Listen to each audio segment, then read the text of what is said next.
एक बार की बात है। ठनकपुर नाम का बहुत बड़ा राज्य था। उसमें एक छोटा सा गांव था। इस गांव का एक नियम था जो कई वर्षों से चला आ रहा था। वो ये था कि इस गांव के राजा का चुनाव खुद वहां के लोग ही करते थे और वो जो भी राजा चुनते वह 5 साल तक राज्य करता था।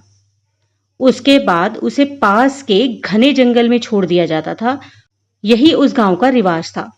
परंतु आज तक उस जंगल से कोई राजा वापस नहीं आया था और न ही किसी ने यह जानने की कोशिश की थी कि वो सब राजा कहां चले गए। अब पुराने राजा के 5 साल पूरे हो चुके थे। लोगों को नए राजा की तलाश थी। उन्होंने पुराने राजा को जंगल में छोड़ दिया और नए राजा की तलाश में निकल पड़े। अब उन्हें समझदार और एक चतुर राजा की आवश्यकता थी। नए राजा के चुनाव का काम राज्य के मंत्री को सौंपा गया। राज्य के मंत्री ने किशोर नाम के एक व्यक्ति के बारे में बहुत सुना था। किशोर एक बहुत गरीब व्यक्ति था और वह पास के गांव में ही अपने परिवार के साथ रहता था। एक दिन मंत्री किशोर के पास गए और उसे सारी बात बताई। मंत्री ने कहा, क्या तुम इस राज्य के राजा बनना पसंद करोगे? क्या तुम्हें ये प्रस्ताव मंजूर है? किशोर थोड़ी देर के लिए चुप हो गया और कुछ सोचने के बाद बोला, मुझे एक दिन का समय दीजिए आप, मैं फिर आपको बताता हूं।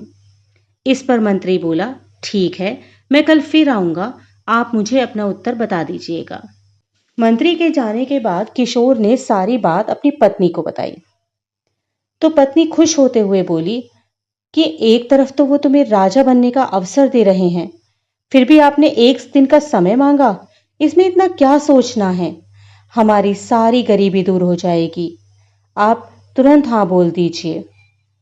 किशोर ने कहा, लेकिन क्या तुम जानती हो कि इस राज्य का नियम है कि पूरे 5 साल होने के बाद वह राजा को बदल देते हैं और पास के जंगल में छोड़ देते हैं, जहां से आज तक कोई भी राजा वापस नहीं आ पाया है और किसी को यह तक पता नहीं है कि वह राजा कहाँ गए, उनका क्या हुआ, किसी जंगली जानवर ने उन्हें मार दिया या कोई भूत बला उन्हें उठा कर ले गई। तो उसकी पत्नी बोली, हम इस समस्या का कोई ना कोई समाधान ढूंढ लेंगे, आप बस मंत्री जी को हाँ कर दीजिए।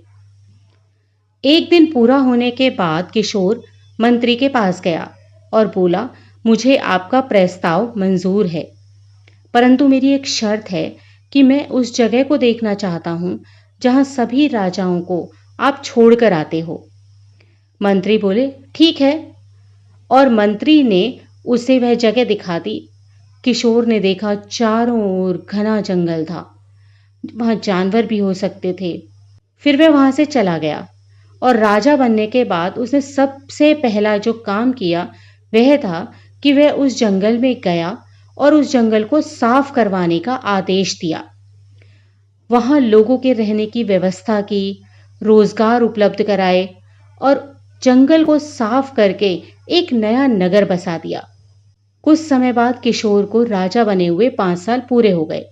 प्रथा के अनुसार उसे भी उसी जगह पर, जहां पहले जंगल था और अब एक भरा पूरा नगर बस चुका था, छोड़ दिया गया। अब वहां उसे किसी प्रकार का कोई खतरा नहीं था। वहां किशोर आराम से अपने परिवार के साथ रहने लगा। इस तरह से किशोर और उसकी पत्नी की सूझबूझ से उनकी जान बची और उन्होंने एक अच्छी और सुदृढ़ जिंदगी जी।